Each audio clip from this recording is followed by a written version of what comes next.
বন্ধুরা, তো সকাল সকালই নিয়ে চলে এসেছি তোমাদের জন্য একটা বড় একটা ভিডিও। তো ব্লগ বলতে পারি, তোমরাও বলতে পারো। তো যাই হোক, আজ আমি এই ভিডিওটা একটু সকাল সকালই পোস্ট করলাম।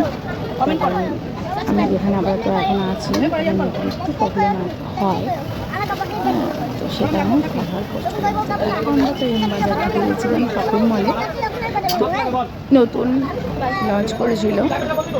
তো সেখান থেকে কেনাকাটা বলতে কিছুই হয়নি। তো এই আমার দাদার ছেলে, ওর জন্য একটা জামা প্যান্ট আমি কিনেছি। আর তারপরে একটু বেরিয়ে বলছিল পিপি খিদে পেয়েছে, তো সবার জন্যই আমার ছেলে মেয়ে ছিল সঙ্গে।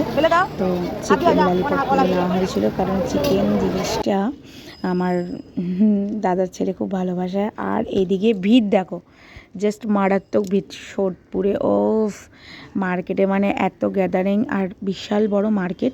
যদি তোমরা কেউ না এসে থাকো সোদপুর মার্কেটে, আমি বলবো পুজোর সময় যদি শপিং করতে হয় তো সোদপুর মার্কেটে এসে একবার অন্তত মানে শপিং করে যাও, তোমাদের মন ভরে যাবে আর ভালোও লাগবে। যদি কেনাকাটা নাও করো, সবার তো আর সম্ভব হয় না প্রত্যেক বছর কেনাকাটা করাটা, বুঝেছো? তো যদি নাও করো তাহলেও আমি বলবো একটু ঘুরে যাও মার্কেটটায় এসে। দারুণ মার্কেট, দারুণ। আর এখন যেই সব মলগুলো হয়েছে নতুন নতুন, শ্রীনিকেতনও আছে, হ্যাঁ, স্টাইল বাজারও আছে, সবটাই তোমরা ভিডিওর মাধ্যমে দেখতে পারবে। তো আর এইবারে যে লঞ্চটা করেছে, আমি যেটা বললাম প্রথমেই, এম বাজার মলটা, বিভৎস ভিড়, মানে জাস্ট ঢোকা যাচ্ছিল না। আমরা তো জैसे भी करके মানে ঘুষ গয়া আন্দার মে। তো হ্যাঁ, তো এইটাই হচ্ছে ব্যাপার। আর একটা সেলফি, একটা ছবি আমি কিচ্ছু তুলতে পারিনি, এত গ্যাদারিং, এত ভিড়, কি করে তুলবো? তো তোমাদেরকে মানে ভিডিওটা আমি জাস্ট দেখাবো বলে, এর মানে ভিড়টা মার্কেটের। ওই দেখো অপোজিটে দেখেছো স্টাইল বাজার, হ্যাঁ ওটা তো আমরা যাব, কিন্তু এখন আমরা সোজা চলে যাচ্ছি। আমি না কিছু মানে ওই যে কি বলে, কাপড়ের যে মোড়ানো, যে প্যাঁচানো, ওগুলোকে কী বলে প্লিজ তোমরা যদি কেউ জেনে থাকো না আমাকে বলো। ওই হার আর চুড়িগুলো না দেখতে পেয়েছি আমি একটা জায়গায়, মানে আমি আসার সময় দেখতে পেয়েছি ওটা দিনের বেলা। তো আমি আবার মানে যখন বেরিয়েছিলাম বাজারে মার্কেটিংয়ে, তখন একটু গেছিলাম ওখানে একটু ঘোরাফেরা করতে, একটু দেখতে। যদি পছন্দ হয়ে যায় আমার জন্য, আমি একটা দুটো নেব। আর আমার নেওয়া মানেই বুঝতেই পারছো, মেয়ে বড় হয়ে গেছে, আমার মেয়েরও হয়ে যায়।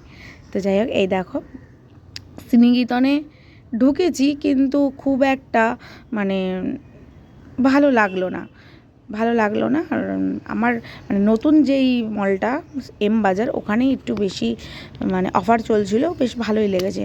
তোমাদের রিজনেবলের মধ্যেই তোমরা কেনাকাটাটা করতে পারবে। তো যাই হোক, এখানে দেখো। আর আরেকটা কথা বলে রাখি, ফ্যান্সি শাড়িগুলো কিন্তু স্টাইল বাজার আর তুমি ইয়েতে পেয়ে যাবে এম বাজারে। ফ্যান্সি যেগুলো শাড়িগুলো, সেগুলো বেশিরভাগ, হ্যাঁ শ্রীনিকেতনেও ফ্যান্সি শাড়ি বলতে নেই যে তা না, আছে, কিন্তু আমার না ঠিক একটা ভালো লাগেনি, এই আর কি। তো যাই হোক, এইদিকে দেখো হারগুলো। আমার কিন্তু ওই হারটা যে দেখাচ্ছিলাম না বারবার ভিডিওর মধ্যে, ওই চওড়ার মধ্যে, ওটা ভালো লেগেছিলো, কাঠের তৈরি করা। তো ওটা নেবো ভাবছিলাম, কিন্তু না ভাবছি বাবা গলা তো এমনি মোটা, তার মধ্যে কাঠের ওটা বলে কীরকম লাগবে না তার ঠিক নেই। তো যাই হোক, আমার মাও একটু বকাবকি করলো, নেওয়া হলো না। তারপরে আমরা ঘোরাফেরা করে চলে আসলাম হচ্ছে স্টাইল বাজারে। এসে গ্রাউন্ডগুলো খুব ভালো লাগছিলো। তো আমার মেয়ে বলছিলো, মা গ্রাউন্ডগুলো একটু ভিডিও শ্যুট করো না।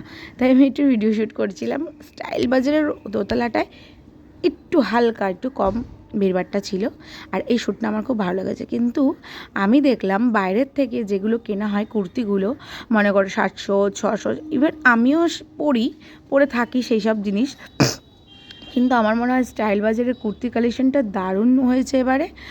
খুবই পছন্দ, খুবই নিজের মধ্যে। 190 টাকা থেকে শুরু, একদম মানে 1000 ছাড়িয়ে। তো কুর্তি কালেকশানগুলো কিন্তু স্টাইল বাজারে কিন্তু দারুণ, তোমরা কিন্তু যদি এসে থাকো কিনতেই পারো। আর এইদিকে দেখো, তারপর স্টাইল বাজার থেকে বেরিয়ে বাড়ির মুখে রওনা দিচ্ছিলাম।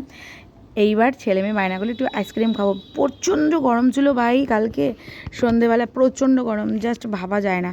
তো আইসক্রিম নিয়েছি দেখো 7টা ফ্লেভারের, টুটি ফুটি ছিল, ভ্যানিলা ছিল, আর তারপরে হচ্ছে 2 in 1 ছিল, মানে বিভিন্ন কেসার ছিল, পেস্তা ছিল, বিভিন্ন রকমের। খুব একটা দাম না, 20 টাকা করে, মানে নিজের সামর্থ্য অনুযায়ী কিন্তু তোমরা এই কুলফিগুলো খেতেই পারো। ঠিক সোদপুরের স্টাইল বাজারের যে গলিটা সেখান দিয়ে ঢুকে সোজা হেঁটে চলে গেলেই। আর এদিকে দেখো মানে একটা মিকি মাউস ছিল শ্রীনিকেতনের সামনে, সেখানে ওরা দুজন দাঁড়িয়ে ফটো তুলে নিল। আমরা একটা হালকা করে বৌমনিকে নিয়ে একটা ছবি তুলে নিলাম। তো ভিডিওটা কেমন লাগলো প্লিজ জানি।